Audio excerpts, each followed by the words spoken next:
আরে ভাই, নামাজ ছাড়ো, ওইখানে তোমার ব্যাগ চুরি করে নিয়ে যেতেছে। আরে আজান দিয়ে দিছি, এক কাজ করি আগে নামাজটা পড়ে নি।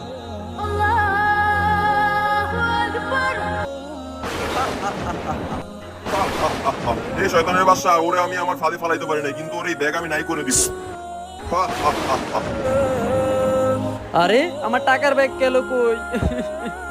ভাই, এই জন্য তোমাকে বলছিলাম নামাজ ছাড়া তোমার ব্যাগ রক্ষা করো, ওই চোর তোমার ব্যাগ চুরি করে নিয়ে গেছে। হে আল্লাহ, আমি তো তোমার ইবাদতে মগ্ন ছিলাম, আমার ব্যাগটা তো তোমার হেফাজতে রাইখা গেছিলাম, এখন তুমি একটা ফয়সালা করো আল্লাহ। হে আল্লাহর বান্দা, তুমি কি আল্লাহর ইবাদত করে নারাজ? না, আমার আল্লাহ অনেক মহান, আল্লাহ হয়তো বা আমার জন্য ভালো কিছু ভেবে রাখছে। তোর ঈমান অনেক শক্ত, এই নে তোর ব্যাগ। হে আল্লাহ, তোমার কাছে হাজারো শুকরিয়া। ভিডিও ভালো লাগলে সবাই সাবস্ক্রাইব করবেন।